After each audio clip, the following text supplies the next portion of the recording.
Ya. Silakan, Ya. silakan. Jadi Pak Kepala, saya mau nanya, selama ini berarti tidak ada melakukan sampling ya sebelum kejadian, bukan pasca kejadian, tapi pra kejadian. Artinya secara random BPOM mendatangi SPPG mengambil sampel gitu untuk ngetes apakah yang disajikan itu layak, aman gitu.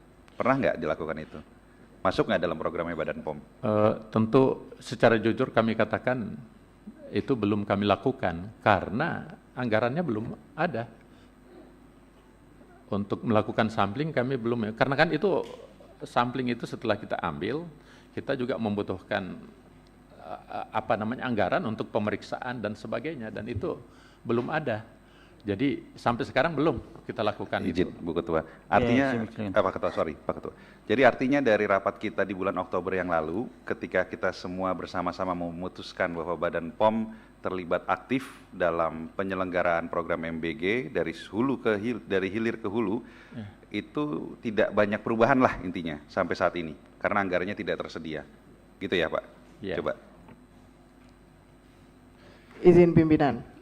Boleh sekalian biar dijawab. Saya persilakan. Mungkin bisa disampaikan juga sebenarnya seperti apa sih komunikasi Badan POM bersama dengan Badan Gizi Nasional terkait dengan koordinasi yang dilakukan. Sejauh mana fungsi Badan POM untuk bisa mengawal program MBG ini? Jangan sampai jadi simpang siur juga bahwa ya memang nggak ada pembicaraan bahwa Badan POM yang melaksanakan uji sampling atau seperti apa gitu. Coba ini juga dijelaskan. Untuk menjelaskan itu seperti ini, karena kan dari awal kami diberi tugas dalam hal yang berhubungan dengan bagaimana mendampingi pendirian SPPG. SPPG itu kan terdiri atas dua, tenaga ahlinya yaitu SPPI, ditambah nanti penjamahnya. Juga kami sudah melatih penjamah, sebetulnya 42.000 kita latih berdasarkan dana yang kita tersedia untuk mengedukasi masyarakat tadi. Nah, sekarang pertanyaannya, selama ini apa yang kami lakukan untuk memastikan program MBG ini berjalan dengan baik? Yang kami lakukan adalah secara maksimal sesuai dengan potensi baik dukungan tenaga yang kita miliki, tenaga ahli, kemudian kita melakukan kerjasama. Misalnya yang menentukan misalnya kepolisian punya SPPG. Kami Badan POM kerjasama langsung dengan unit di kepolisian tersebut untuk mendampingi, termasuk bagaimana seperti yang kami sudah sampaikan, sudah ada buku tuntunan yang dari Badan POM itu dijalankan dengan baik. Bagaimana SPPG yang aman, bagaimana SPPG yang sesuai dengan standar dan seterusnya. Nah, kemudian itu yang kami lakukan. Kami lakukan kerja sama tidak hanya ke Badan Gizi, tapi kami langsung juga kerjasama dengan penanggung jawab SPPGE yang melakukan itu. Yang kedua, dengan dinas-dinas kesehatan yang hubungannya dengan dana alokasi khusus kami. Kami berkoordinasi langsung, unit-unit pelaksana teknis kami kerjasama dengan dinas-dinas kesehatan setempat, termasuk puskesmas setempat untuk memitigasi kalau terjadi sesuatu. Nah, sekarang yang berhubungan dengan teknis. Teknis kan misalnya yang ditanyakan tadi sampling. Ya, itu belum kita lakukan karena itu kan harus mengikuti tupoksi pengambilan sampel dan sebagainya, itu harus ada dananya dulu, dan kenyataannya dana itu belum ada. Jadi tentu kami belum lakukan, tapi semua langkah untuk mensukseskan ini unit pelaksana teknis kami, kemudian yang di tingkat pusat maupun di daerah sudah menjalankan kerjasama langsung dengan SPPG-nya, dengan lembaga terkait, ditambah dengan Badan Gizi yang kita selalu berkoordinasi untuk misalnya beberapa tempat yang kalau dibutuhkan ada Badan POM merekomendasikan untuk penutupan sementara SPPG atau penutupan permanen. Itu selama ini kami berkoordinasi dengan Badan Gizi. Itu yang jawaban kami. Saya saja, Pak Edi, silakan. Baik. Ini jawaban Bapak dengan pertanyaan pimpinan ini betul-betul menunjukkan bahwa BPOM ini dalam konteks BGN Anda dilegitimasi. Sejak awal kami sudah melihat Anda mau ditinggal. Sampai hari ini pun dari apa yang Bapak sampaikan itu terjadi. Dengan begitu wajar kalau kemudian keracunan masih terus berlangsung, itu loh Pak. Kan kami dari awal dulu Komisi 9 yang menginisiasi pertemuan antara BPOM dengan BGN. Dari awal kami yang mendorong, kami yang memintakan anggaran, sampai saat ini anggaran belum dikeluarkan, Anda enggak berdaya apa-apa. Ini parah ini. Jadi menurut saya Pak, apalagi mau saya tanya tadi yang Bapak Anda, selama ini kan BGN nutup dapur seolah-olah lihat take down. Pertanyaan saya ketika men-take down itu atau suspend itu, BPOM diajak bicara enggak? Atau Anda punya wewenang untuk memberikan rekomendasi enggak? Ketika diizinkan operasional, Anda diminta rekomendasi enggak? Itu fungsi pengawasan di situ Pak, yang paling utama. Ketika SPBG dibuka, Anda berikan rekomendasi, ketika SPBG ditutup, Anda juga diminta rekomendasi. Itu bagian penting dari pengawasan. Kalau soal 900 orang, Anda bukan penyuluh. Anda bukan penyuluh, kalau hanya melatih itu kan itu di sisi hulu, tapi fungsi pentingnya BPOM di sini nggak kelihatan.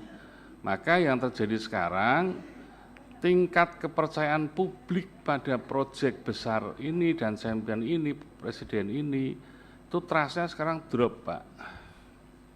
Ini bahaya loh Pak. Jadi saya sangat sayang ini anggaran besar, program mulia, tapi trust publiknya lama-lama turun Pak. Ini mohon perhatian serius ini. Jadi tadi ditanya Bu Ketua, bagaimana komunikasi dengan BGN? Jawaban Bapak muter-muter. Kami bisa nyimpulkan bahwa selama ini komunikasinya nggak berjalan dengan baik Pak.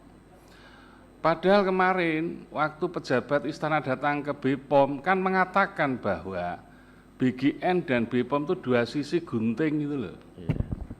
Saya setuju dengan itu. Jadi perannya sama-sama kuat. Yang satu hulu, yang satu hilir, dikuati itu. Tapi lapangannya nggak begitu. Ini Ketua. Jadi dari sini sebetulnya kita bisa melihat sinkronisasi, harmonisasi, koordinasi antar lembaga yang menangani persoalan ini nggak berjalan dengan baik, akibatnya trust publik sekarang turun dan kita harus bekerja keras untuk menaikkan kepercayaan publik itu. Indikatornya sederhana, keracunan. Ngaten Pak Kepala, jadi ini warning betul gimana lah caranya, apakah ngopi bareng, ngopi lah antar kepala sama kepala ini ketemulah. Jadi masing-masing punya peran sesuai dengan tupoksinya. Kita masih belum melihat itu Pak, dari Oktober sampai sekarang Pak. Terima kasih Ketua. Terima kasih Pak Edi. Saya kira tolong dijawab ini pertanyaan Bu Putih sama Pak Edi soal koordinasi dan komunikasi antara BPOM dengan BGN. Saya kira perlu clear di sini. Saya persilakan. Komunikasi dengan personil tentu kami tidak ada hambatan. Jadi, tapi saya kira dengan atensi anggota Dewan yang tadi menjelaskan seperti itu, saya kira ini betul kami harus segera duduk bareng untuk memastikan tupoksi kami berjalan dengan baik. Dan kami berjanji akan tegas meminta sesuai dengan kewenangan kami, karena tujuan utamanya adalah perlindungan masyarakat, perlindungan anak, dan itu tupoksinya Badan POM. Jadi kami janji segera setelah pertemuan ini kami akan lebih intens secepatnya. Untuk, pimpinan, ya. Sedikit pimpinan. Silakan Bu Irma. Ya. Pak Ketua, Ya. waktu BGN RDP dengan kami, sebetulnya BGN itu sudah menyampaikan untuk kerjasama MOU dengan BPOM itu, bahkan mereka menyampaikan angkanya. sekitar 700 miliar. Iya.